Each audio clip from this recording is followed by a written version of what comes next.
Hello and good evening. Good evening, dear friends and guests of Innocracy 2021.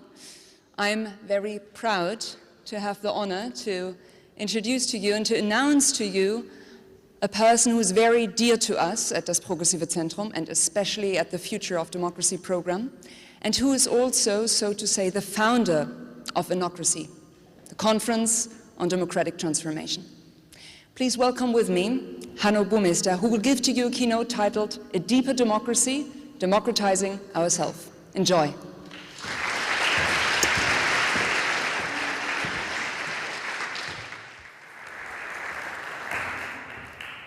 Thank you very much. A week ago, I traveled through time, quite an amazing experience. I was part of an experimental setting here in Berlin at the Emerge gathering, which happened, I think, last Friday and Saturday. And this experiment's question was, how would we, as humans from 2021, describe the times we live in to our descendants, 7 generations from now? And we also looked at how would these descendants around 180 years from now talk to us. Which questions would they ask if they had the opportunity to talk with us? And I was happy. I served as representative of the future. And from my 2200 perspective, which was quite crazy, I obviously urged my ancestors to be more radical, more bold in their approach and in tackling the climate crisis and the environmental crisis we face, and to more openly enter the great transformation we're in. And to my surprise, and this was the intense experience in that experiment, my words were not so much fueled by anger or impatience, but rather by a very warm feeling of empathy and compassion. Looking at these people from 2021, I realized, okay, these guys, these humans, they faced the challenge to fundamentally undo the world they had built in the decades before. And they had to rewrite many of the very fundamental ground rules their economy and their political system were based on. And what I understood when I had this perspective was that these people not only had to undo their system, to reconfigure it, they also had to develop a very different quality of relating to themselves, of relating to other humans, of relating to other species, and of relating to the planet as a whole. In other words, in the 21st century, at least it appeared to me that way, humans had given up the mistaken notion that they were superior to other life on Earth. And in that moment, the great transformation of the 21st century showed itself as something that was far bigger than just a mere realization of political reforms. To me, as future citizens, it presented itself as a very collective shift towards a new paradigm, maybe even more fundamental than the so-called Enlightenment from early modern times. So the 21st century changed how humans saw the world and how they saw themselves in it. Now, obviously, I cannot know how humans will look back on us 180 years from now. But it might be that if things go well, the history books of the 22nd and 23rd centuries will describe the 21st century as an era of fundamental reconciliation, an era when human society reintegrated itself within the boundaries of the ecosystem, an era when, for the first time since the beginnings of modernity, humanity successfully balanced its immediate needs with those of non-human life and those of future generations. And looking from this perspective, I believe that democracy has a very historic moment to seize. In the coming years, it can become a driving force in reconciling over our society with the overall needs of humanity and non-human life, And just to remind you, we have around 8.8 million species on this planet, and humanity is only one of them. So for the first time in the history of modern democracy, we could create a balance between short-term interests and long-term needs, between nations and human civilizations, between human and non-human life, between the born and the unborn. Grand words, I know. But I do indeed believe that ultimately this is really what is at stake. When we discuss the ecological and social transformation we are currently facing, we discuss the fundamental rebalancing of short-term material and long-term systemic interest. That's a shift not only in structure, but also in culture and worldview, how we see us as human beings, how we see our context, and how we relate to us and this context. So that's the perspective. I hope humans from 2200, will have history books like that. But let's take a look back and look at the fundament we're going to build this shift on.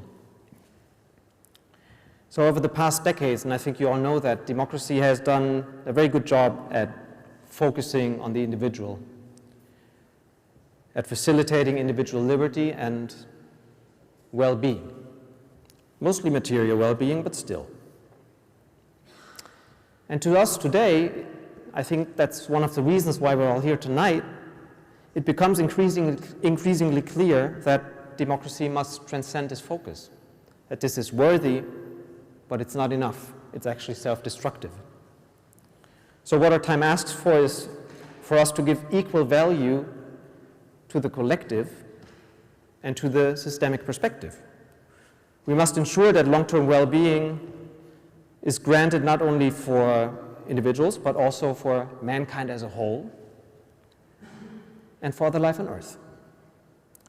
So the question we face is this, and the question democracy faces is this: how can democratic societies foster a culture of liberty that does not systematically violate the greater whole?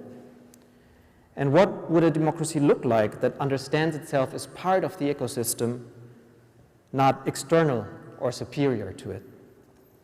This is what we must urgently find out and decisively realize. Now, this is very abstract, I know. It's very big, somehow scary, I know. So let's ask, what does all this mean for society and politics in the coming years? And I believe if we look from the future perspective, we can see three strategic imperatives for 21st century democracy. The first imperative is that democratic societies must enable and catalyze the integration of society within the boundaries of the ecosystem. I said that already. I think the question how we do this will bring with it very intense political battles. I think we have no idea how tough it's going to get. But I believe the fact that this reintegration is needed is non-negotiable, and it's not going to be up for debate. The second imperative is that democracy must establish a different set of ground rules and structures. We must enable society to thrive, not primarily in the short term, but really in the long term. We must govern from a long-term perspective that integrates the interest of future generations while respecting the needs of citizens today. A balancing act. Conflicting interest, you would say. And I think this will bring with it considerable tension with some of the core principles of democracy. After all, if we establish a sustainable governance that is focused on a long-term perspective, we must still gain democratic majorities for this political trajectory, and that's not an easy thing. Which brings me to the third imperative, which I think is not being talked about enough. One of the central challenges for democracy today, I believe, lies in systematically catalyzing, incentivizing, and cultivating a collective consciousness that respects, honors, and legitimizes a systemic and long-term approach to politics. So the task is to catalyze a political culture, a collective mindset, that includes the well-being of other citizens, of other humans, of other living beings into our everyday thinking and acting. So far, so good. But what does this mean for the political agenda of the coming years? Firstly, I believe we must ensure that the principles and structures of democratic societies are systematically geared towards long-term systemic well-being. We must alter many of the fundamental logics of how we organize politics and government, as well as the market, which can all be done with radical reform, you know, the standard political process. And I believe the good news is that the means for doing that already exist. Over the past years around the globe, many viable transformative ideas have been created, ideas that will help readjusting democracy and the markets towards a more systemic long-term perspective. And I'm proud to say that many of these people who came up with these ideas were here at Innocracy over the past years. Just to name a couple of these ideas so that you know that this is, you know, not abstract talk, but there are actually very specific ideas out there. We can talk about the reconfiguration of the GDP. We can talk about the strategic implementation of models like the donut economy model. We can talk about implementing future councils and citizens' assemblies, as is being talked about in Germany right now. All of this can be done. The ideas are there. So we have viable pathways for restructuring democratic governance. Maybe not enough of them. Maybe it's not solidified enough. And maybe it's not tested enough, yes. But there is a very solid fundament we can build on. So what we need now, and I think this is really crucial for every one of us in this room, are democratic leaders who organize parliamentary majorities for those ideas, for realizing them, and to establish them as part of the permanent democratic architecture. But then there's a second task, and I think this is harder, because there's less awareness for it, and there are less ideas ready for realization. And I would call this task the inner dimension of societal transformation. And the question that leads us here is, how can we systematically incentivize a democratic mindset that accepts and embraces a wider systemic perspective? So I do not only think myself, but also the others in my context, and those I can see and not see, those I can feel and not feel. And that, of course, is a crucial question, right? So for the majority of voters to accept and legitimize a kind of politics that is geared towards systemic well-being, we need citizens who buy into the assumptions that lie behind this political approach. So this is really a question about, you know, where is the political power? Where is the political majority? So only if this is the case will politics be able to actually take into consideration and respect the well-being of people who are not voters, the well-being of life that is not people, and the planetary fundament that nourishes and sustains us all. So in many ways, this describes a process of deepening democracy, and this is where I come to the title of this conference. In modern history, democratization always meant including voices into the democratic discourse and into democratic decision-making that had not been heard and included before. And the challenge we face now lies in including perspectives into the democratic discourse that cannot be easily represented into national parliaments. Interests of humans from other ends of the world, or the interests of species that are not human. Now, the ideas how we could do that, they already exist. We have them. What we don't have is the mindset that enables us to realize these ideas, to implement them on basis of a majority of the voters in the parliaments. So what I'm saying is that we lack the awareness in the political sector that the cultivation of a deepened democratic mindset is really a task of vital importance and needs a lot of investment and attention over the coming years. So this is one thing that's really complicated, and I want to add to the complication because, you know, compared to reforming institutions and changing structures, changing consciousness obviously is a lot more non-linear, it's less tangible, and it's radically decentral because it involves every single citizen within society. So the evolution of our democratic mindset can neither be planned nor can it be executed as a standard political process. It's a development that is super decentral, super messy, and it requires individual reflection and growth. So we are far beyond the usual scope of where, politics sees its actions. And yet, I do believe that there are things that can be done politically and systematically to foster the inner development of society. If we take the insights from adult development psychology seriously, the task we face is to systematically provide impulses for, and not just towards, the inner development of our citizens, of ourselves. And be aware, by saying that, I do not mean lifelong learning. Lifelong learning is super nice, we need that as well. But I really speak about addressing the human ability to change how we see the world and how we relate to this world. So I speak about changing consciousness. And this is not an esoteric term, that's a psychological concept. It's about the fundamental paradigms we encounter the world with and how we see us in this world. And we know that this can be done. We all have evolved our consciousness within the span of our lifetime, everyone in this room.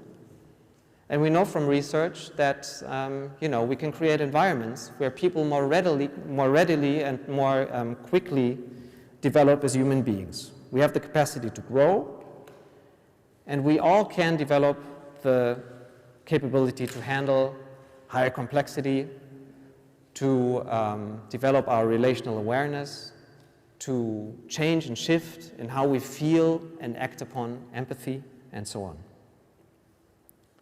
And we do know that there are certain environments that help humans to evolve in such a way. Put very simple, to develop, people need spaces where they can safely go beyond the boundaries of their inner comfort zones.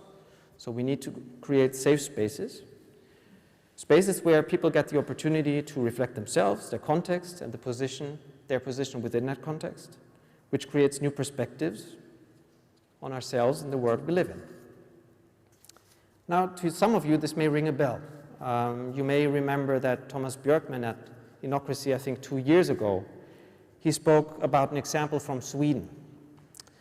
He told us how around 150 years ago, Sweden, the Swedish state, opened up state-funded centers for adult development, open for all members of society as a free offer. These spaces were basically what I just described. People could reflect themselves, could learn, could be in dialogue with each other, and change perspective.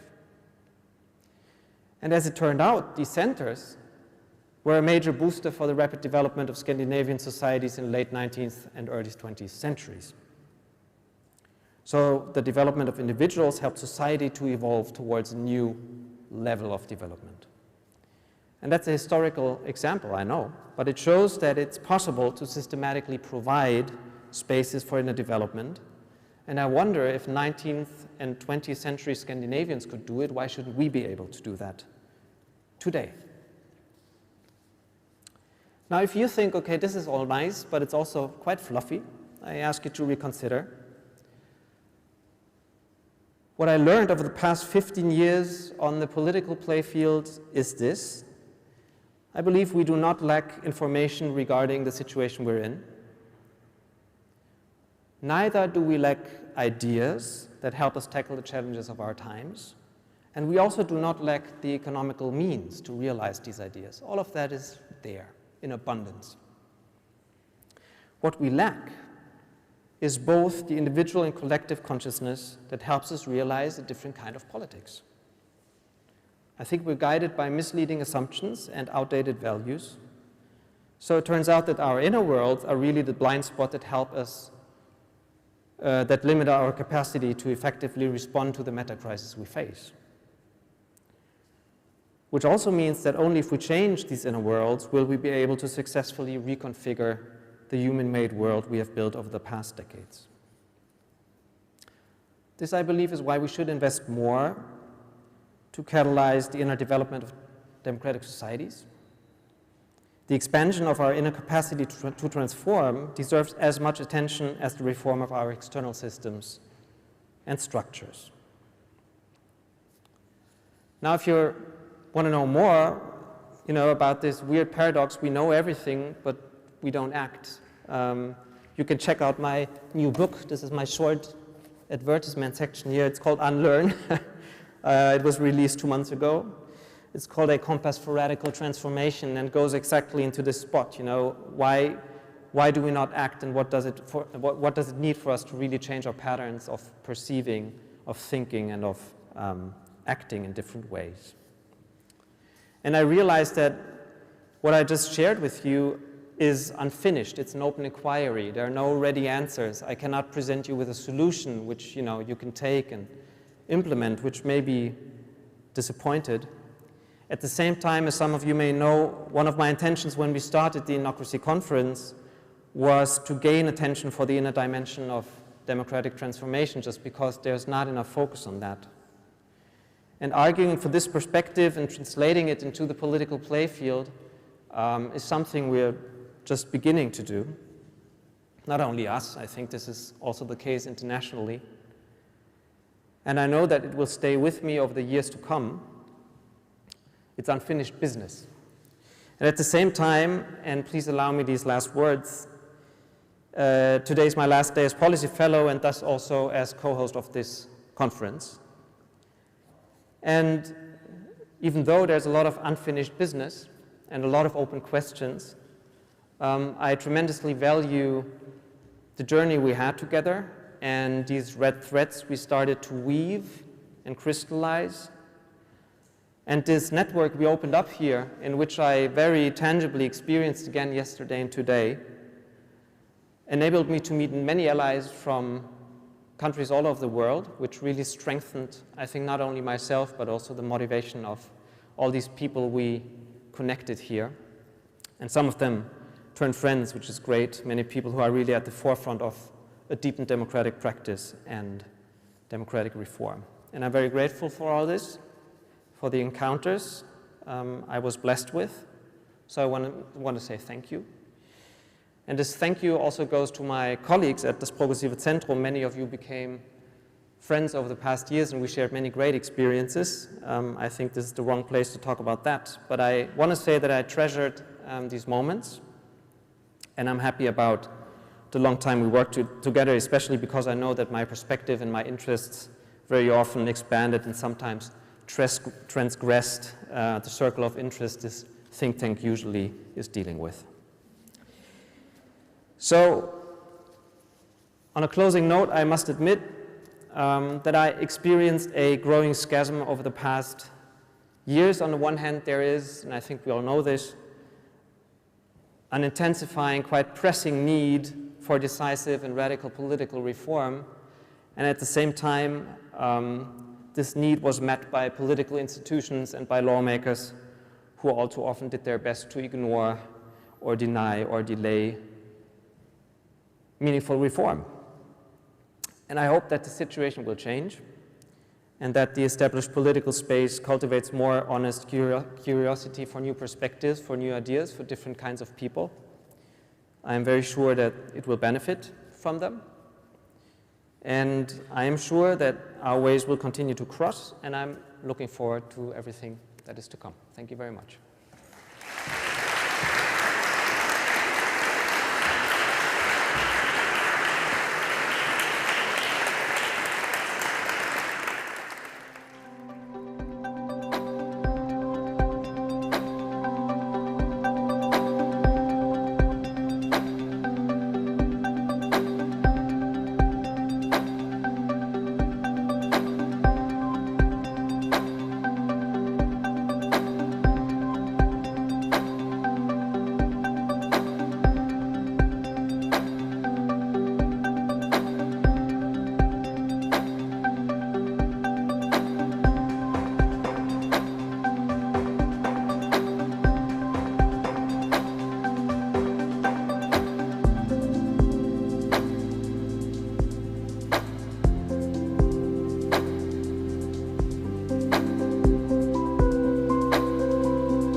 ganz herzlich zum letzten Panel. I would like to warmly welcome you to the closing panel of the Innocracy conference. My name is Melanie Stein.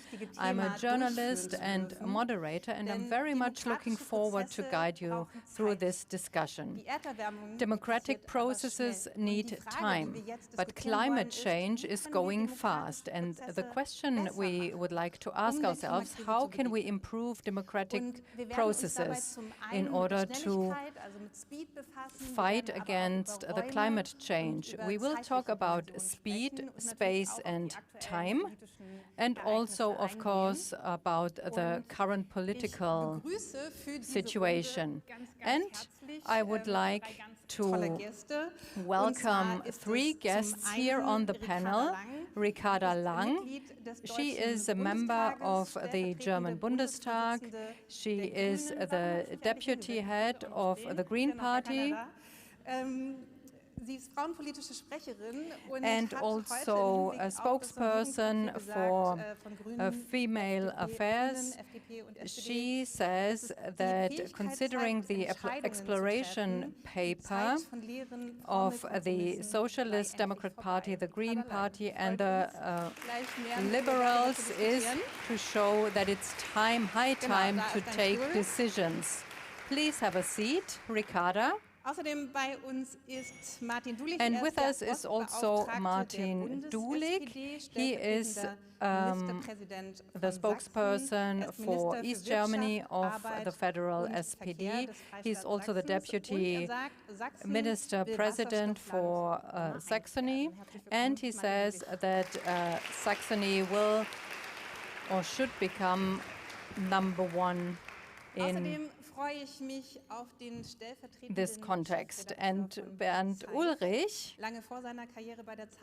is our third guest. He is the deputy editor-in-chief for the newspaper ZEIT. He wrote several books, amongst others, together with Luisa Bauer, We Still Have a Choice. And one of the core theses that he keeps saying is, last century disaster happened by inactivity. Now it is the other way around. A very warm welcome to you. We have time until 7:15. Unfortunately, Ricarda will have to leave us. But you will have the opportunity to discuss with us. So whoever would like to ask a question and discuss, you can get ready for this. But before that, let's talk about the different levels. We would like to talk about speed. I've already mentioned it, that the climate crisis is going on in a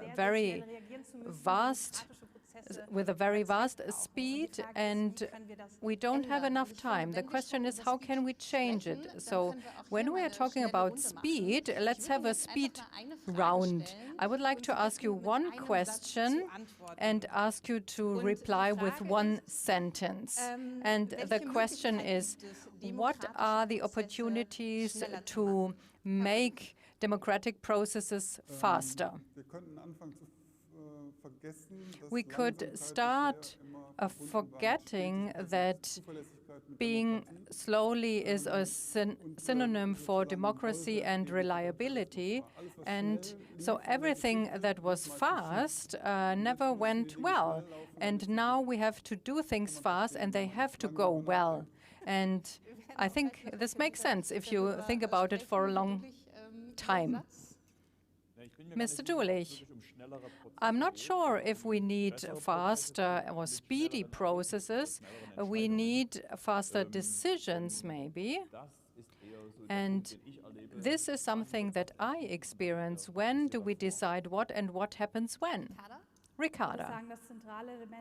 I think the essential element is the political will. So this inertia of this political system and also the democratic processes often is used as an excuse in order to say that decisions cannot be taken.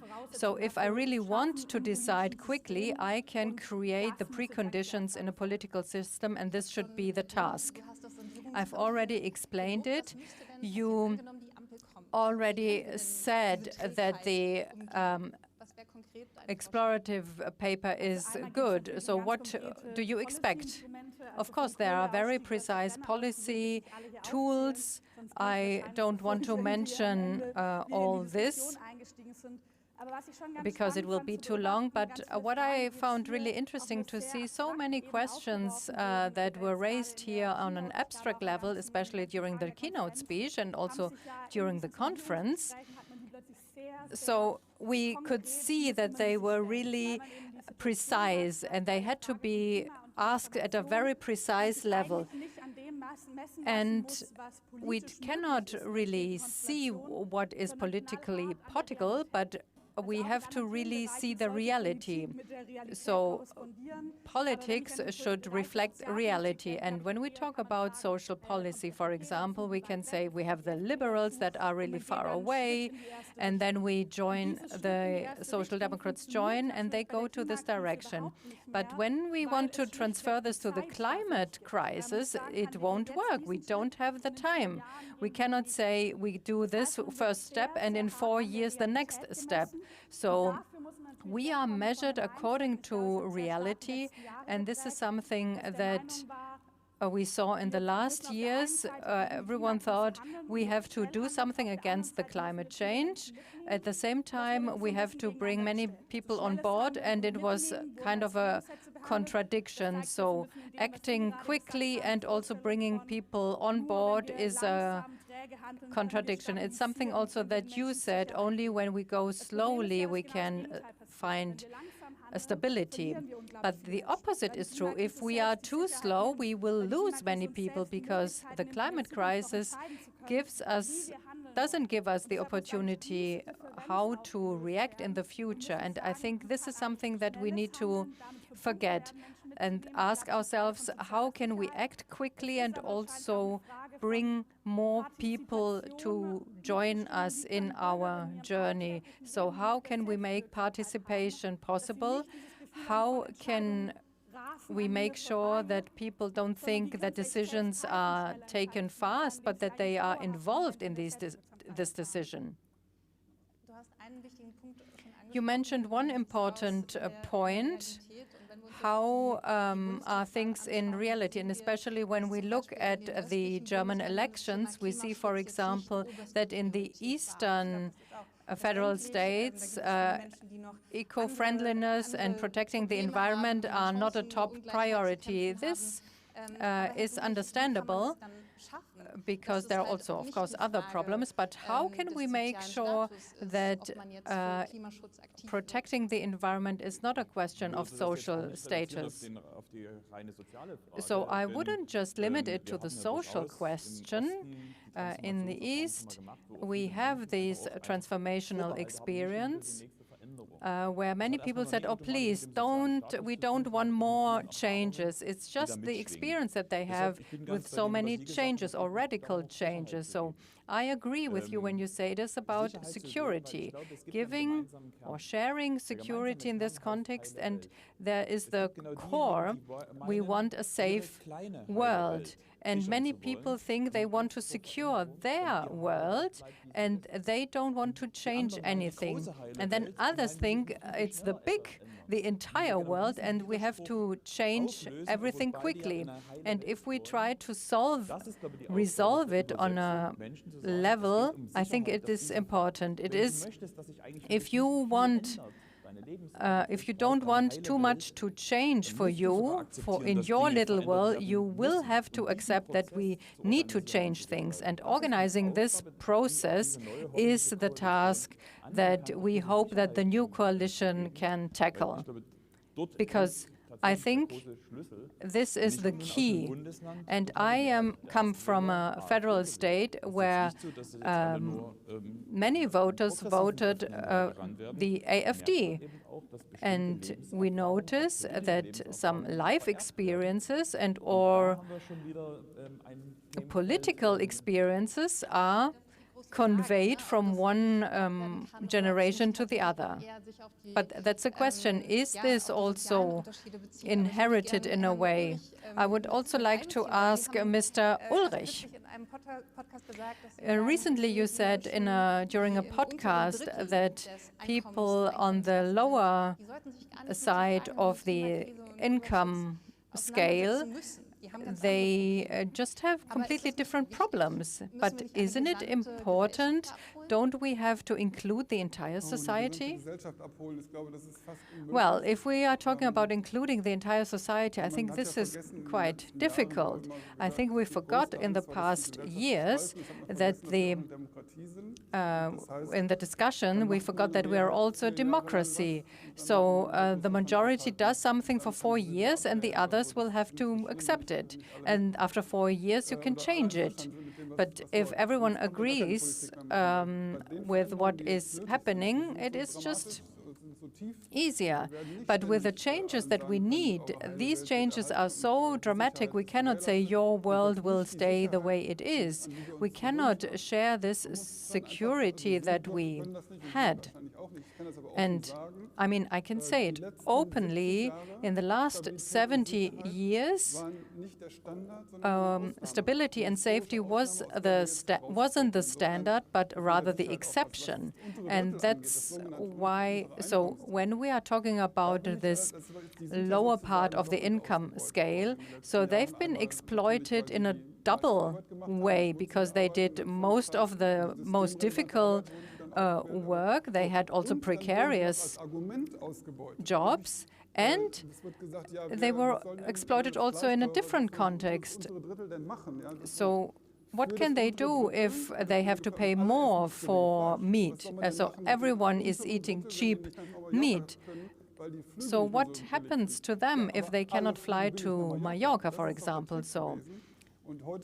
And nowadays, I would say we need a change in politics and to make it possible for everyone to behave in an eco-friendly way. But you cannot demand them to do so. And I think the others need to make the changes. Do we need investments? Oh, please, don't understand me wrong. I'm not talking about a 100% guarantee. I am talking about this security, that safe feeling to know that people are taking care of something. When we are talking about mobility, for example, it is also about having this offer and using public transport, or when you say I have alternative technologies and always buying second-hand cars. And this means I have to make sure that I have something to offer for everyone, so that they can accept this offer. And very often people are willing to do so when they have the feeling that it is possible. And I think this is also something that people say, okay, we can do it, these are the rules, and I accept them. It depends on the question, how do we organize, what do we say with security? Democratic conscious. So this is something that was really individual.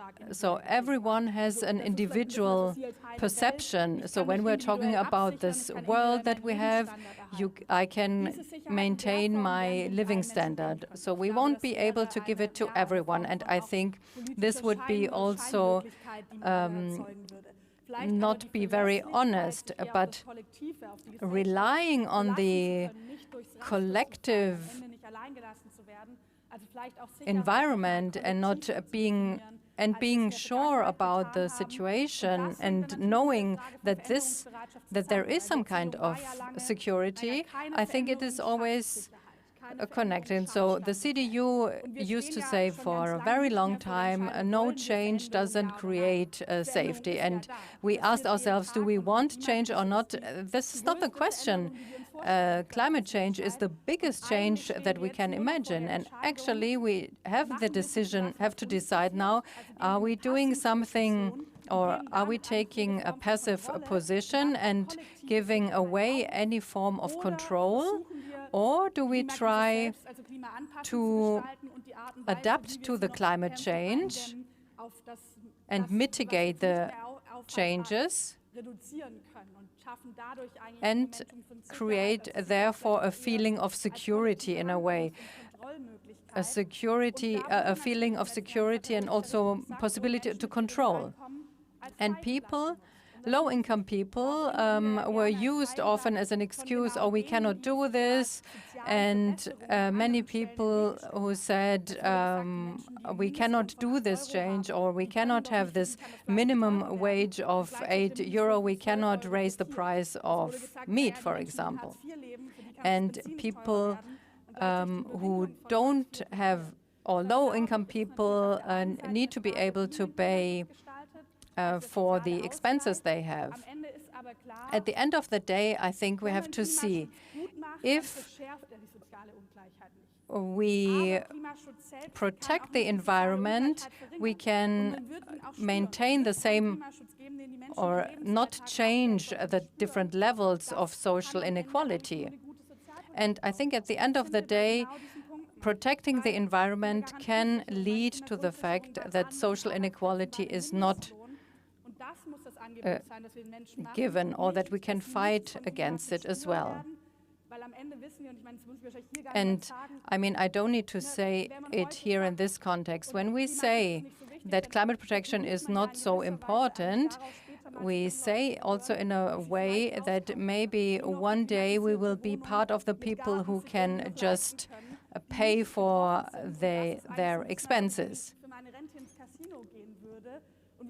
And we know who won't be able to pay, and that's why they have deserved a better policy. Now, with the COVID pandemic, we saw a lot of speed. And we also saw that people and politicians were referring a lot to scientists. Why doesn't that work in the climate crisis? How can we manage to listen more to science?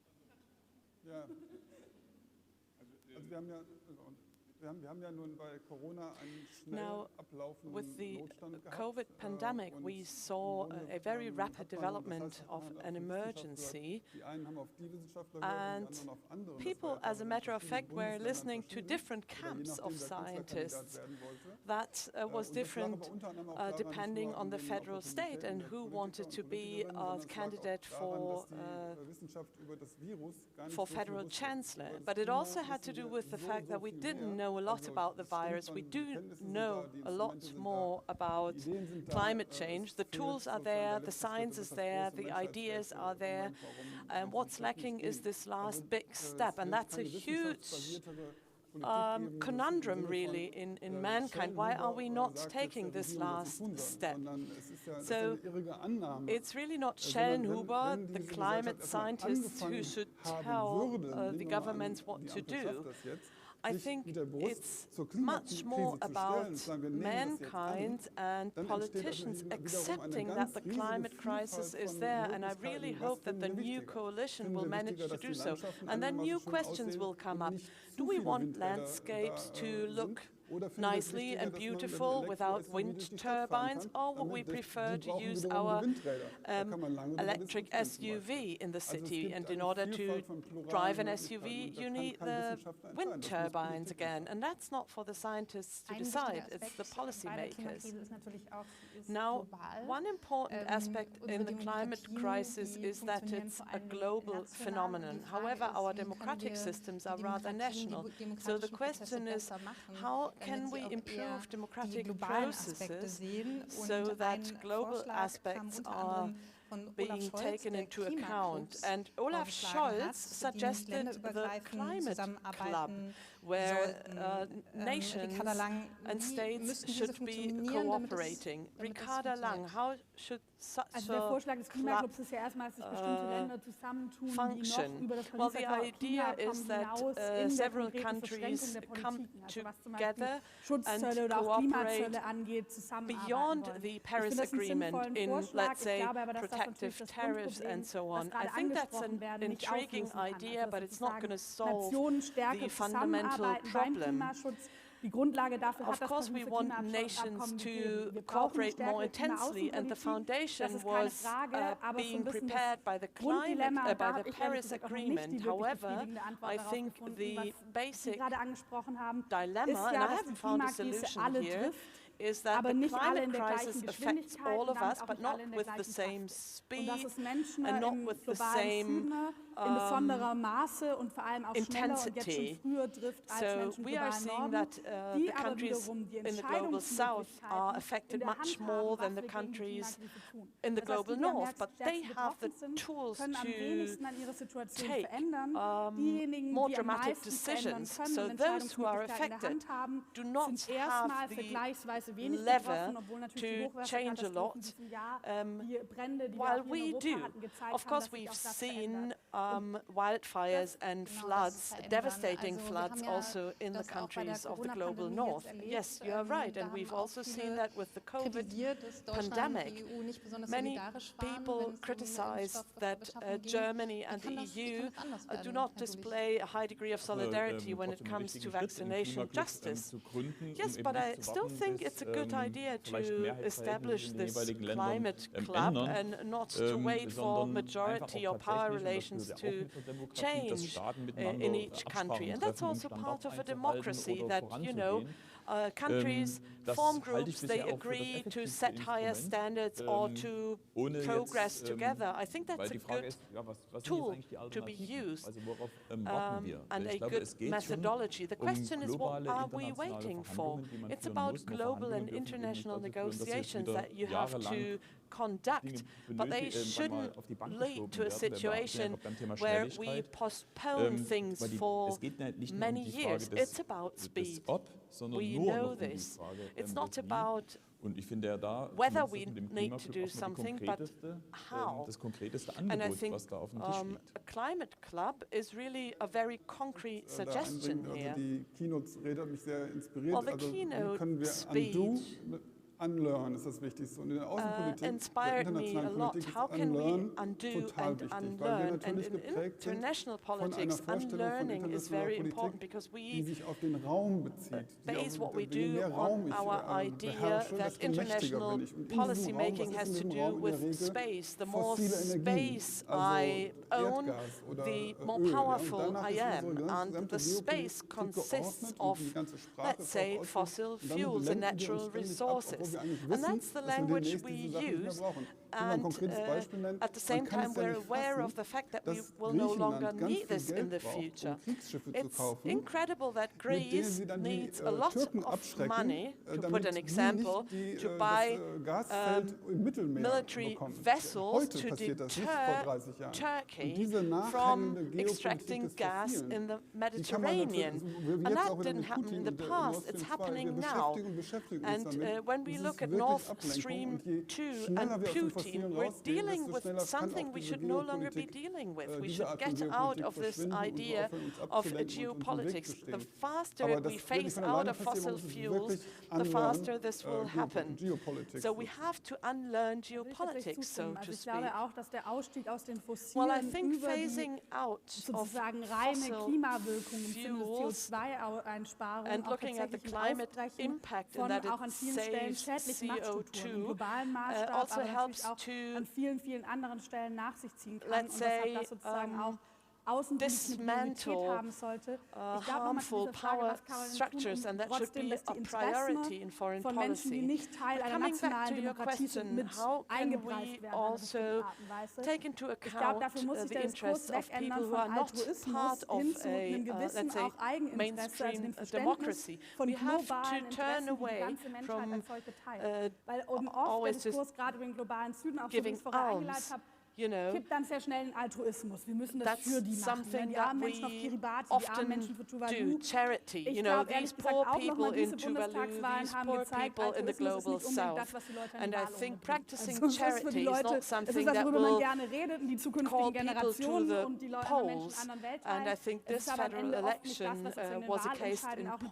politischen Entscheiden It's not beeinflusst. Und dafür muss natürlich dieses influencing an election, it's not Verständnis von der influencing der a political Interessensgleichheit, also dass decision. wir als erstes So we betroffen sind, dass have die to see zukünftigen that Generationen there vielleicht is stärker an betroffen equality in sind, aber interest. das We have to eigene see Interesse that we may eigentlich be das affected Menschheitsinteresse ist, und later zwar on, but that bei we dieser all Krise als have the Menschheit same nicht interest. zugrunde zu gehen. Das kann Namely, vielleicht der that we Punkt sein, don't wo man want dann auch mankind anfängt, to im Sinne von anderen zu handeln, demise, to go damit down versteht, in dass this das Ende auch im crisis. eigenen We have Sinne to ist. understand that you're Über also zukünftige acting Generationen on wollen your wir own gleich auch noch mal behalf genauer for your eingehen, own aber zunächst benefit. noch mal Yes, we'll zurück look at future zu der generations in a Dimension second, Raum. Ein but Land, let das me auch ganz go häufig back genannt to wird, this ist dimension China. of China ist für space. 30% We're der hearing a lot CO2-Emissionen about global China. China verantwortlich. Wenn wir is allerdings uns, responsible for die 30% of global Pro-Kopf-Ausstoß CO2 anschauen, dann emissions, sind but die when you Chinesen look at deutlich the besser per als die capita Deutschen. emissions, Aber trotzdem China ist die fares Frage, much better than um Germany. dieses However, Ziel von Paris zu in erreichen, order to wie kann achieve da eine the Handelspolitik climate aussehen mit goal China? of Paris,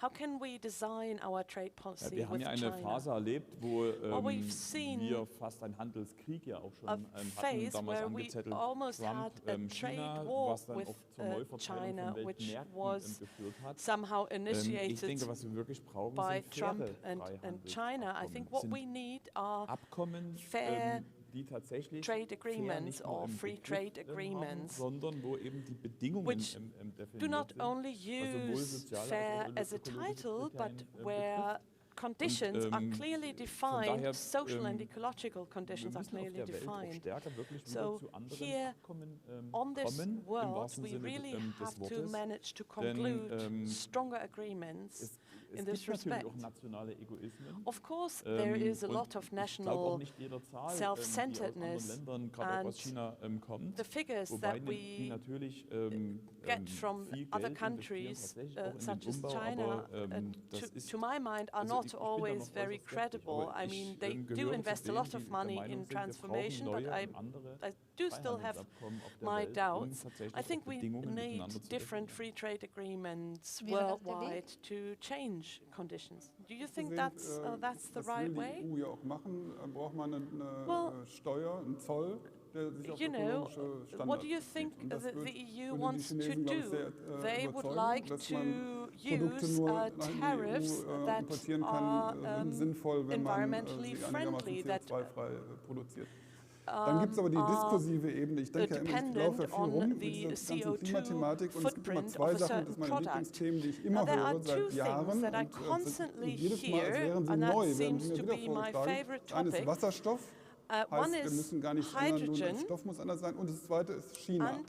Also wir können machen, was wir wollen, China. aber die So we Chinesen. can do whatever we Wenn ich mit want. einem The Chinesen Chinese spreche, will ruin ich everything. But hoffe when ja I immer, dass die speak Chinesen to das nicht hören, wie Chinese oft wir nationals China about sagen, it, um uns I eine often Ausrede zu hope that schaffen. they don't Jedenfalls, wenn man mit den hear Chinesen redet, how dann sagen die als frequently we erstes, mention them. But when you wenn man speak das neu to kennenlernt, Chinese sagen people die, and you get to know also es them, wäre vielleicht ganz gut, ihr what they würdet usually für die say historischen CO2-Emissionen mindestens aufkommen, that die you ihr should at least pay ausgestoßen for habt, als the ihr in euren Kriegsschiffen historical im Kaiserreich CO2 nach emissions China when during gefahren the seid, um dieses Land empire kaputt zu machen. you took zu your der Zeit, vessels den to Staat zu China zerstören. to Das wäre doch destroy zumindest our die state. CO2-Emissionen könnt ihr doch bitte These are einrechnen. at Dann least ist die Rechnung some schon wieder ganz anders. Ich will damages damit that sagen, you should be wir sollten nicht paying ganz vergessen, dass es auch eine for your koloniale CO2 Geschichte emissions gab von there. den Those CO2-Emissionen. should be factored in. So we must not forget ich glaube, our als er colonial angekündigt hat, aus den history. Kohlekraftwerken Yeah, auszutreten, meinte that irgendjemand auf Twitter, makes me jetzt hat jeder smile. CDU-Bundestagskandidat sein Hauptargument beim Klimaschutz verloren, Because, weil ich das tatsächlich auch sehr when the oft, also die Debatte hat man sehr gerne, Liberals said they wanted to phase out of coal, die dann ja auch gar a keinen strategischen reaction on Mehrwert that on hat. Twitter was that now the Conservative Party has lost its main line of veränderten argument. Weltsituation. Ich So glaube, dass die we Frage von are einer living in a auch einem different gewissen geopolitical Bewusstsein, situation, welche Macht and auch aus dem europäischen Binnenmarkt heraus erwecken kann, was ja zum Beispiel I genauso think the Klimazölle wäre. European sich zu single market trauen, does have a certain degree international of power, Standards zu so setzen. we Das macht die should Europäische Union bisher be courageous wenig. enough to Dabei wären set wir eigentlich international groß genug, standards. meaning climate tariffs. We are big enough to do that, and it's not really something bad. It doesn't have to be destructive. It can be to the benefit of human rights or ecology. So have a power conscience that is based on human rights and the environment. I think that would make sense, and I think it's a more meaningful debate than just using China to distract from the fact that you're actually not doing anything. Well, before you have to leave, I'd like to also address a different topic. Dass sie gerecht sind, auch für die zukünftigen Generationen und für junge Menschen. Und wenn wir uns so die Machtverhältnisse anschauen, auch bei der Bundestagswahl, die Menschen über 50 Jahre, die machen rund 60% der Bevölkerung aus. Das heißt, wenn jetzt die Ampel tatsächlich kommen sollte, dann hätten wir das Wahlrecht mit 16, würde aber gar nicht so wirklich ins Gewicht fallen. Bräuchten wir jetzt ein Wahlrecht ab 14 oder was wäre die richtige Maßnahme? Vote to 16, but maybe that is not enough.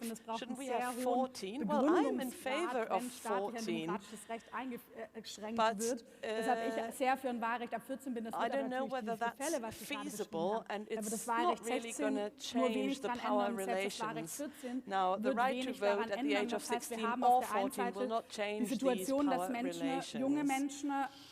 Now, we have a situation that young people will be affected for the longest period of time by political decisions that are taken today. That's not news. I mean, that has to do with the mere fact of reality. But when it comes to the climate crisis and what we're seeing in some sort of an exacerbated development is that the possibility of future generations to take decisions is being restricted. And when you look at the ruling of the Constitutional Court, because it states that the freedom of young people is being restricted, it doesn't say that the climate law is restricting the freedom, but the fact that young people don't have a say in those decisions. They cannot say which priorities to take, should it be a price or regulatory policy. Now, with the current democratic decisions, we are deciding whether the democratic right to decide will be preserved and maintained for the future. But that's hard to stop because the young people simply present an ever smaller part of society. So perhaps we need a new generational contract. What does it mean if older generations assume responsibility for younger generations? It's not only an old age pension, it's also the promise that we'll leave the planet to them. Because the principle of one person, one vote should be preserved. We cannot solve this problem at the polls. What we need is a change of conscience in the older generation.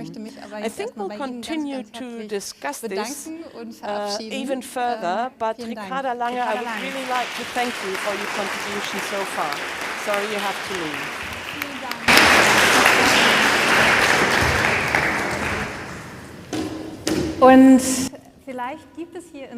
And maybe there's someone here in this room who would like to join the discussion when we're talking about generational justice and how can we create democratic processes and make them fair for the future. Maybe someone has a question.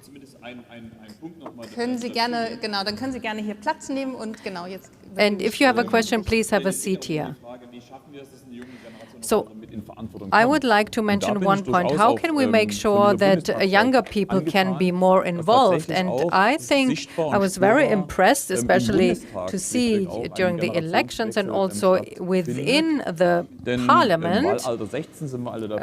Of course, we all agree that the right to vote can start from 16, but this is only a small step. At the end, it is also about to bring people on board and include them and make or give them a responsibility. And I'm very confident, especially considering the elections. But this is not true for all the parties. But yeah, I'm still confident. At least my party has a very good offer to make. Yes, I think so as well. Says Mr. Ulrich.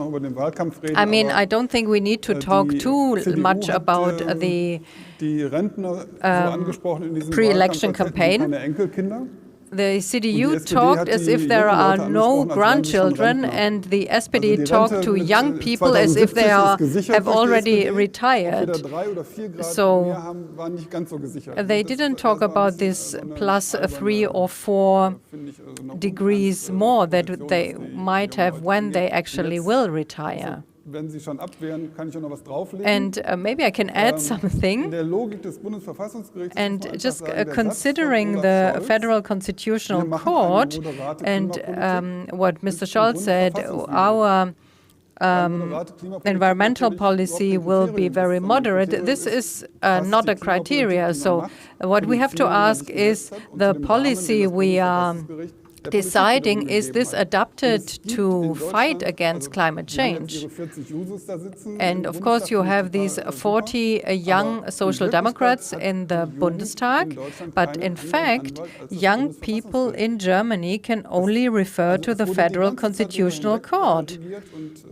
And yeah, they were ignored, and luckily they referred also to the Federal Constitutional Court. And let me add one more thing. It is also about forgetting about something or unlearning something. Especially the social democrats in us can remember just one simple sentence: one step in the right direction, in the wrong speed is the wrong step. And this is 100% the historical logic of social democrats. And this is also something that we can see what happened with communism. We said, oh no, we need small steps and things will get better. It was too slow. And now we have to say, oh, unfortunately, this is also true for a very major area of our time. So we need to speed up. We need to be more radical, and the Green Party nor the Social Democrats are used to this speed, and then also accepting this radicality of reality. But if I look back, I think the Social Democrats have a very special task to play here, even though it is not fully my culture as well. The Social Democrats were elected because of this security, not because of the progress, but because they wanted to choose someone or elect someone who takes responsibility. And this is the important task. I'm very much looking forward to this coalition, because I do see a big step ahead, and this is absolutely necessary. And I think that the Social Democratic Party can also convey this message. But I would need to be careful. I don't think that considering something doesn't mean that we slow down. It means that we shouldn't see the question of the climate change as a battle, but we need to transfer it into actions, not just talk about it, but just be active. And I think that the Social Democrats have the task to also bring people together and also say that they fear this change. And maybe we can also say we need this change. There is no other choice. So thank you for joining us here on stage. Maybe you want to say something. Yes, I'm back on stage. I mean, I will leave in a second, but let me say one sentence. I think that we have to say that the democratic process that we have is made in a way that we always decide in favor for the present. And the politics that we make are in favor for the present situation. And if people vote something different, then it is always risky. So my question is, when can we create a system that gives us the possibility to include us in decisions, so that at the end we can have decide about or have a veto and say that we want to do things differently. So, for example, we can defend our interests for the future and then starting to negotiate and also what has been discussed in Parliament. So everything is here and we can do all this, and if we don't do it, then in 10 years we will still lead the same discussions because the principles are still the same.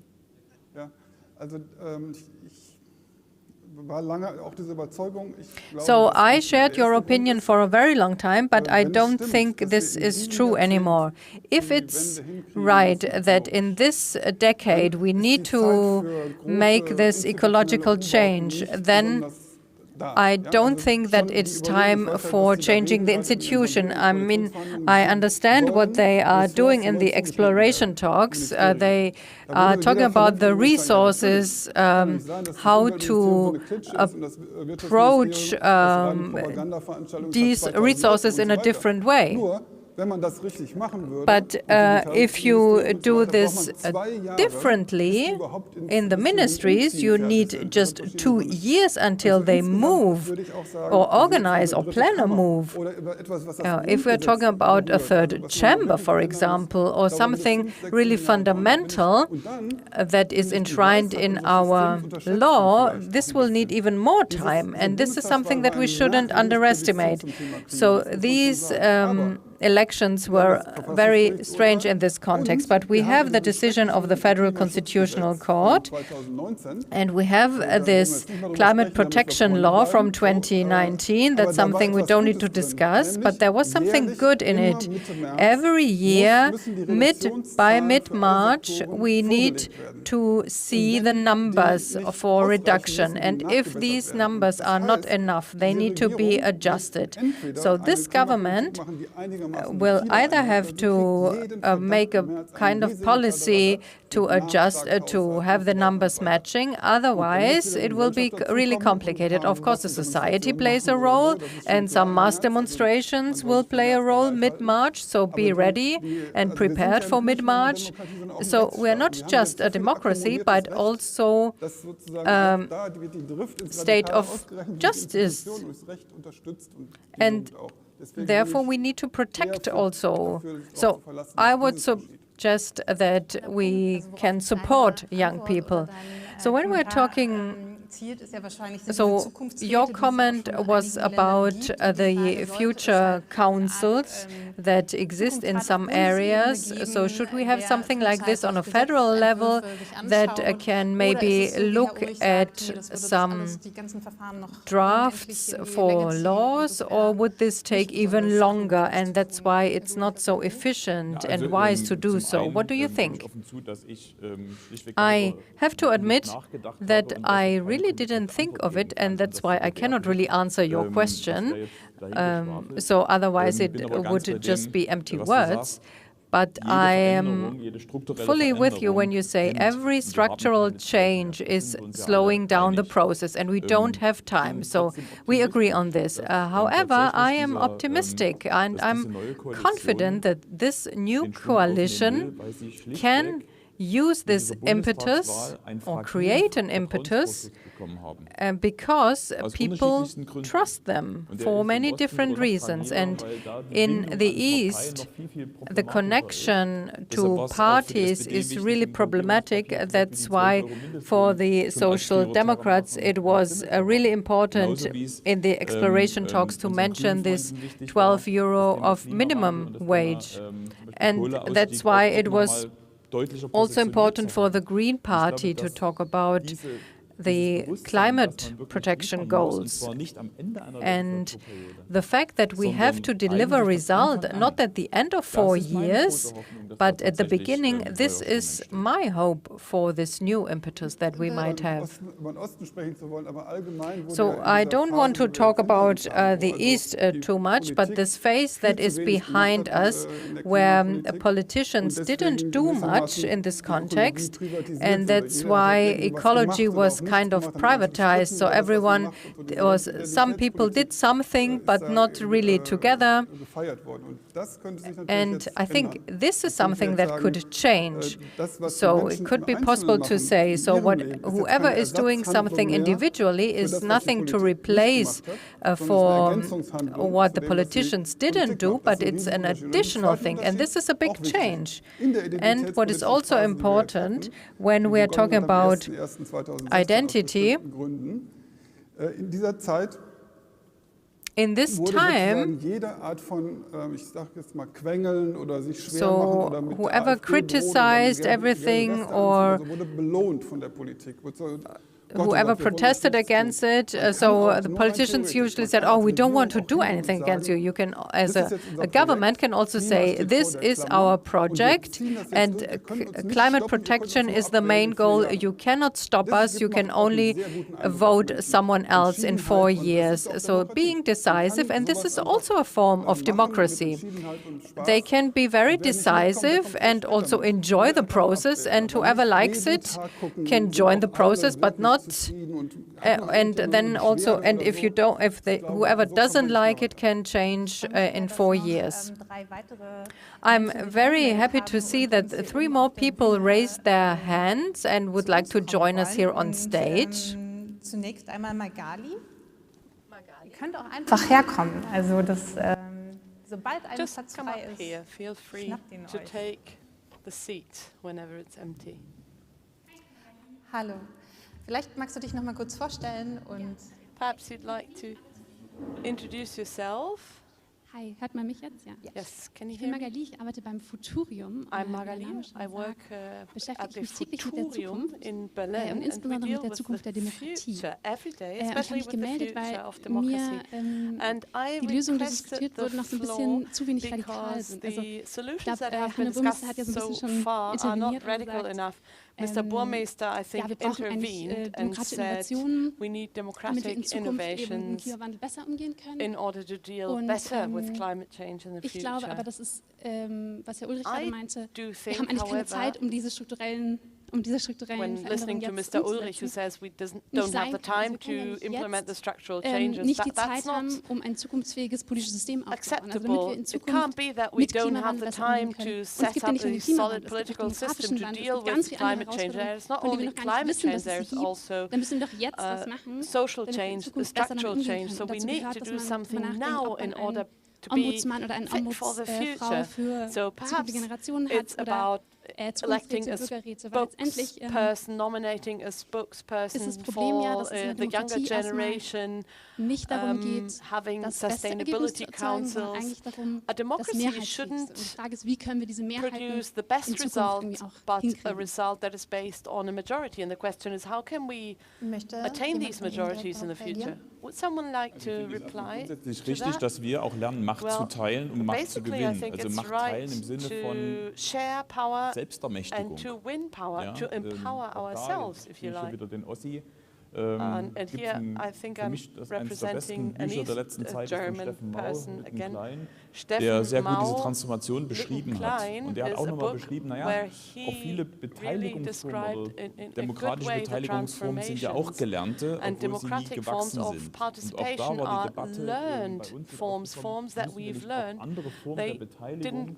grow. Damals gab es runde Tische, im Westen gab es den Militantmoment und so weiter. Kriegt man das auch wieder hin? Also das ist natürlich symbols or the Willy Brandt moment. Das funktioniert vielleicht vor Ort in den Kommunen noch am besten, wenn man auch sagt, okay, dort kann man mitgestalten, aber die Frage ist, wie übersetzen wir das eben auch in die große Politik, ohne dass es jetzt wieder Zeit kostet. Aber ich finde schon, dass wir eine lebendigere Demokratie brauchen, die jetzt auch Macht teilen. Ist das nicht der Punkt, dass wir jetzt eben nicht nur daran denken können, ja, die nächsten 5 Jahre müssen wir schnell handeln fürs Klima, sondern wir müssen ja in 100-Jahreszyklen denken. Also wir müssen ja jetzt was machen, damit wir in Zukunft Demokratie haben, I think we have to think 100 years ahead. We have to maintain a democracy with the capacity to act. Now, you're the East German person, I'm the grandfather now. I remember the neoliberal phase where at a weekly basis we heard that federalism in Germany is not effective enough. Couldn't we just pool federal states, link them together in an administrative reform? That would have never worked because it did require the agreement of the upper house of parliament, the Bundesrat. Of course, you're right, you can do both things in parallel. However, I think this government has so much on its plate already. All the things that the former government, and I think the SPD was part of that, did not do. So I don't think they'll be able to do it all in 5 years. Yeah, but let me pick you up on that. It's not that I want to shift responsibility to someone else, but we won't be able to save the climate with the German federal government alone. There are so many matters that have to be decided at local or regional level, and there are many more possibilities of participation. Therefore, I would never say, oh, it's climate change, that's a federal matter. Well, but with the new government, I'm seeing that they are really tough. They're saying we have to build wind turbines, we have to build overland power lines or overhead power lines. And perhaps this wild bird could fly a little lower so that it doesn't collide with the wind turbine. Wissenschaftsbasiert. Okay, yeah, but that's based on science and that's versus policy making. In the end, it's about weighing these lines of arguments and about taking decisions. I mean, the scientists, they have the fundamental knowledge about matters, and that means that we need much more renewable energies, and if an approval procedure takes several months to years, it'll get us nowhere. So we need to be faster in those decisions. Magali, did you want to say something? Immer geht die Politik etc. Ich wollte nur sagen, ich glaube, es gibt ja auch Ideen, die aus der Zivilgesellschaft herauskommen. In Japan gibt es das Future Design Movement, super spannende Bewegung, wo es darum geht, dass auf kommunaler Ebene ganz viel praktiziert, die Hälfte der TeilnehmerInnen bekommt eine Stola und muss sich in die Perspektive der zukünftigen Generation einsetzen, die andere restlich ist in der jetzigen Perspektive. Es gibt Studien, das funktioniert, man kann so langfristig denken erlernen und das kann man einfach machen.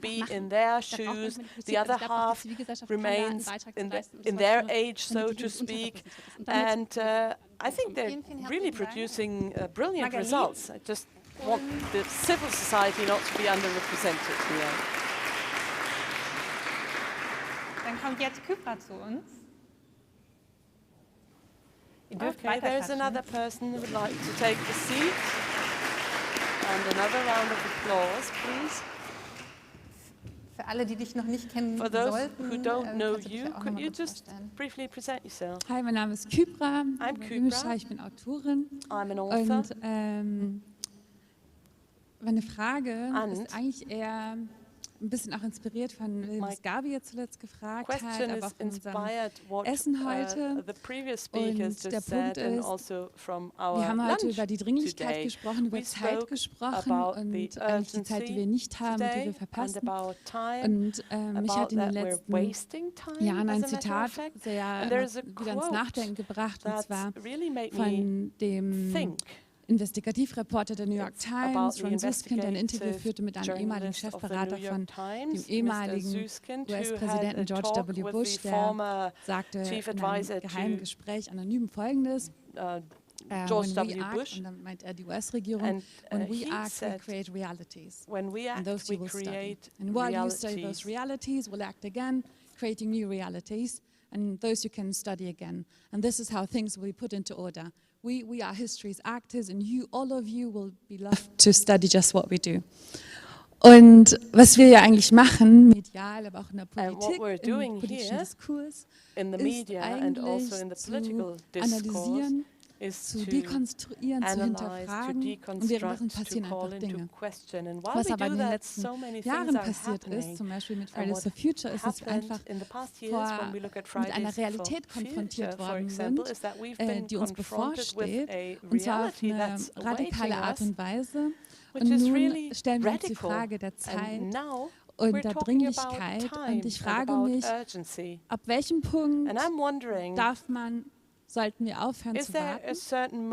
Ab welchem Punkt sollten wir aufhören zu warten, dass sich innerhalb der bestehenden politischen Strukturen genug tut, um zukünftiges Leben, menschliches Leben zumindest, auf diesem Planeten aufrechtzuerhalten? Und wann geht es eigentlich viel mehr darum, einfach Menschen vor vollendete Tatsachen zu stellen, indem wir einfach radikal anders leben?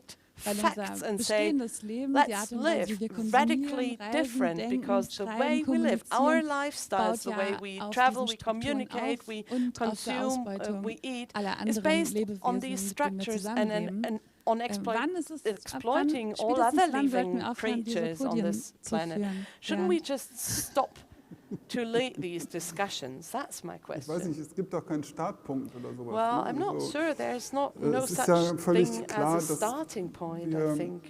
Also mit diesem Wahlkampf, der Wahlkampf war nochmal ein Versuch, einen großen Teil der Wirklichkeit auszublenden und einen großen Teil der Wahrheit nicht zu sagen.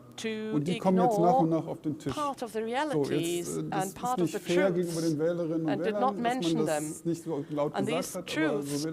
Es wird zum Beispiel wurde gesagt, die Grünen sind eine Verzichtspartei. Dann haben die Grünen gesagt, nein, the Green Party is a party of renouncing things, of reducing things. And then the Green Party said, no, that's not true. Of course, we're a little bit against flying, but then we're building these high-speed railway networks that makes flying superfluous, but they never said when. Well, in 10 years, but up until then, we have to fly less. And it can't be that only the rich people can fly. It can't be that we continue flying as we do. Wird ein 100-Tage-Programm jetzt machen. Ja? So this government will have a 100-day program regarding climate change. That sounds very fast, but as a matter of fact, it means that the first measures that will be taken take an entire year because they have to be passed in the upper house of parliament. And then there is a person with a shovel starting to build, meaning that the CO2 emissions targets cannot be met if we don't tell people that your policy of renunciation is important. It won't be working without it. And that is addressed at the richer half of our society. And then you'll have to ask yourselves, why are you that much wealthier than we are, and what are you doing with your wealth? I think that's a discussion which is currently taking place. Perhaps the electoral campaign just Ich meine, jeder kann ja selber anfangen. Also das bestimmt ja jeder selber, was seinen Teil dazu beiträgt oder was sein eigener Anteil ist, das Leben so zu verändern, dass man den eigenen Ansprüchen und den der künftigen Generation gerecht wird. Man wird jetzt von mir als Vertreter der politischen Kultur nicht den Aufruf zur Revolution hören. Das wird auch wieder historisch als Sozi. Invite you to carry out a revolution. Und ich bin mir auch nicht so sicher, ob tatsächlich eine Verzichtsrhetorik hilft, oder ob man es nicht umdrehen muss und daraus eine Gewinnrhetorik machen muss, die Veränderung klar macht, weil es muss sich etwas ändern. Das stelle ich überhaupt nicht in Frage. Aber ich verliere Menschen, wenn ich ihnen sage, das und das geht nicht mehr, die Leute dann schnell der Meinung sind, wenn ich auf etwas verzichten will, dann stimmt es einfach nicht. Und dann, das meine ich vor uns mit dieser, dann sind wir wieder in dieser Kulturdiskussion, dann ist es gar nicht mehr die Frage der besten Lösung und was bietet man an, sondern dann bist du dafür oder bist du dagegen und wir müssen es aus dieser Kulturkampfdimension rausholen. Ich würde nur trotzdem vorschlagen, wo Sie ja so fürs Balancieren sind, dann muss man die Aussage balancieren, ich akzeptiere fürs Ökologische keinerlei Verzicht, zu der Aussage, meinen Kindern soll es einmal besser gehen. Und wenn man das schön balanciert kann, dann fährt man den Zug. Also ich möchte einmal kurz nur reagieren vorher. Und zwar, ich denke, dass sehr, sehr viele junge Menschen gerade sehr ungeduldig sind und es ja auch darum geht, die Zukunft für die Demokratie zu gewinnen. Und ich glaube, dass Bernd, in deinem vorherigen Buch war ein sehr schönes Zitat, und zwar, ich muss mich kurz korrigieren, unsere aktuelle Welt und unser System baut auf der Demut der Gedemütigten auf. Und die aktuell Gedemütigten sind die jungen Menschen, das ist der globale Süden, das sind Menschen, die nicht wählen dürfen, weil sie keinen deutschen Pass besitzen. Das sind sehr, sehr viele Menschen und ihre Demut, die Demut der Gedemütigten wird irgendwann aufgebraucht sein. Und ich glaube, dass das nicht lange hin ist dahin. Und ich glaube auch diese Menschen, auch wenn sie jetzt vielleicht politisch nicht die gleichen Schalthebel besitzen, wie jetzt die Älteren, die einfach durch ihre schiere Zahl eine gewisse Dominanz darstellen, dass um diese Menschen geworben werden muss, einerseits. Und das Zweite ist, dass zum Beispiel dieses Thema Verzicht, ich finde andere Fragen viel wichtiger, nämlich wie kommen wir zu der Annahme, dass es uns zusteht? Wie kommen wir zu der Annahme, dass es uns zusteht, bloß weil wir Herrschaft ausüben über die Natur, zu glauben, wir seien nicht in der Verantwortung, sie zu erhalten? Wie kommen wir dazu, dass der Mensch sich Pflanzen, Tieren, Gebirgen und Gesteinen Überleben glaubt, durch die pure Aussage, sie nun zu besitzen. Und das sind die viel spannenderen Fragen als Menschen, finde ich, dazu zu überreden, dass sich keinerlei Veränderungen in ihren Lebensumständen tun wird oder dass sie nichts verzichten werden. Ich finde, das ist anmaßend und ein eklatanter Mangel an Demut, dass Menschen glauben, dass es ihnen zustehen würde. Ich weiß nicht, ob Sie mich jetzt missverstanden haben oder wie Sie es verstehen wollten. Ich habe nicht I'm not sure if you misunderstood me or if you wanted to misunderstand me. So I didn't say that it's about renunciation. What I mean is that we could just approach people in a different way by saying, for example, why do we think that it's something that we own? Well, I am a bit cautious because I come from a federal state in Germany where during the last elections we almost had the AfD being the strongest party.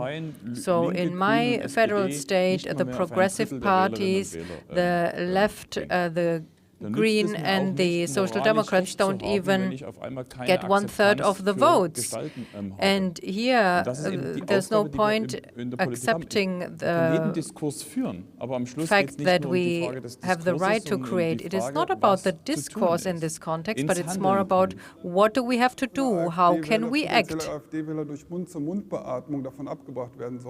Also mehr Verständnis für AfD-Wähler als in Sachsen gibt es auf der ganzen Welt. So I don't think that there is any other federal state that accepts AfD voters.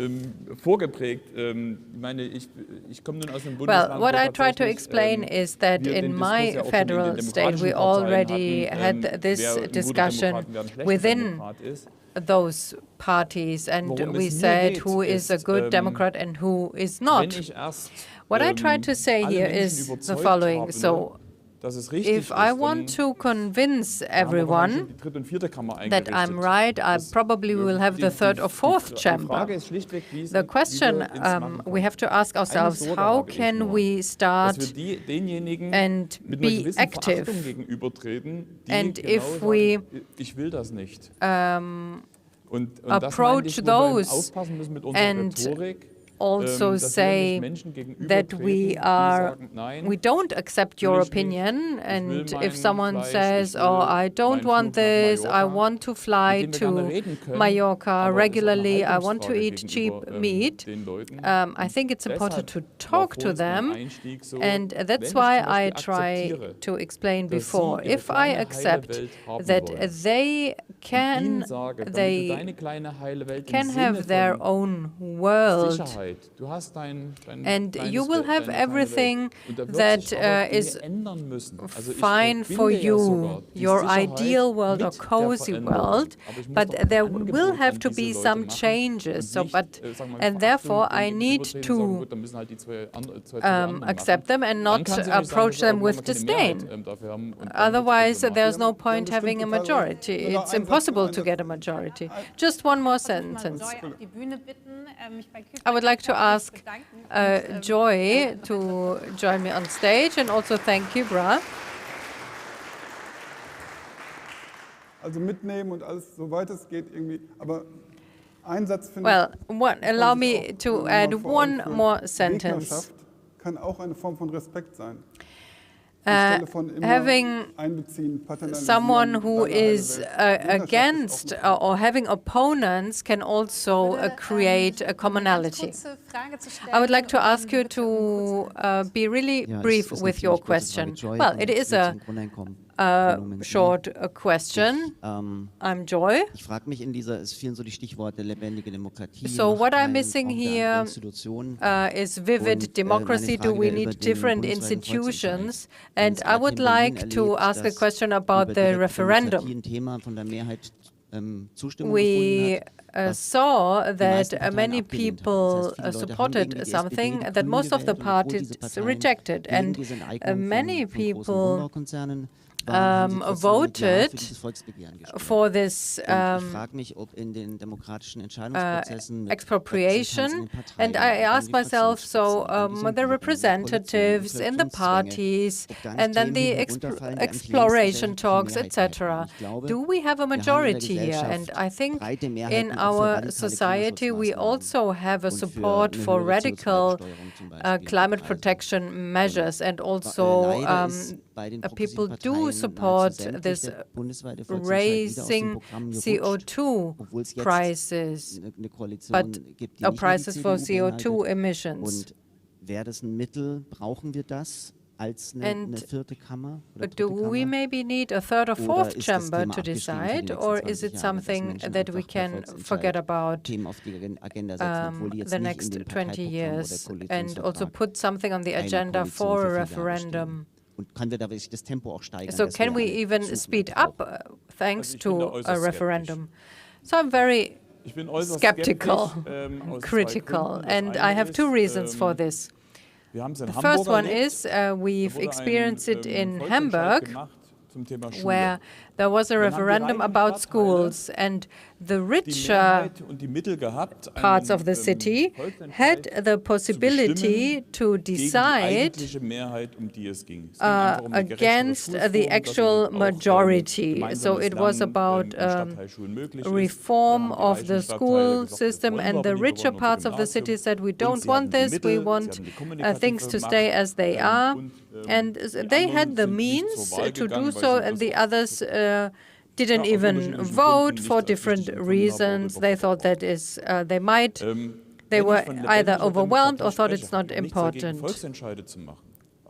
So I'm not against a referendum, but not as a replacement, but more like something additional. And what if there is no majority? Because there are some topics we will have to tackle. And now we are not talking about a majority at a referendum. We have to take action. And I represent the representative democracy, and I wish that there is a more vivid democracy However, I fear that if we focus on this tool, we might not be able to use everything. And yeah, that's something we've also experienced. I feel a bit embarrassed to say, but I think he's right. Okay, so if you agree, we need a round of applause. And let me also use the opportunity to thank you to everyone who joined us on stage. I would also like to thank everyone who followed us via the live stream. I would also like to thank you. So if you want, feel free to join us for dinner. We will have free drinks until 9 p.m. thanks to our sponsors. I think we've learned a lot about improving democratic processes, how to speed up the process and how to create space and time. And of course, we can continue with this debate. I wish you very fruitful debates this evening. And I would also like to thank the Progressive Center. So this was the closing panel of Innocracy. Thank you very much. I would also like to thank Paul Jürgensen and Paulina Fröhlich and the entire team. You did a great job.